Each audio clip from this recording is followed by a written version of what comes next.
पहाटेची सूर्याची कोवळी किरणं चेहऱ्यावर पडतात तर फार बरं वाटतं, मनाला समाधान वाटतं. थोडीफार थंडी पण आहे इकडे. तर सकाळी कोल्हे 2 असतातच म्हणजे आमच्या शेतामध्ये, ते तर दिसलेलेच मला.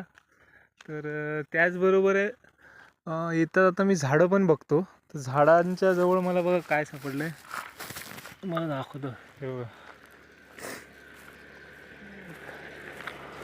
बघितलं,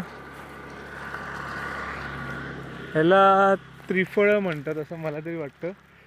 आता हां बरोबर, जेव्हा कधी कोकणामध्ये मासे प्रामुख्याने खाल्ले जातात तर माशाच्या आमटीमध्ये ही त्रिफळं टाकतात.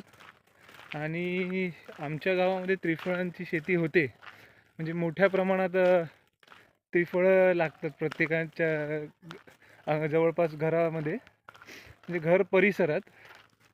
तर मी फक्त याचा सुगंध घेतो, माशाच्या आमटीसारखा वाटतो. म्हणजे जी लोक मासे खातात त्यांना हे नक्कीच माहीत असेल त्रिफळं. हे बघा,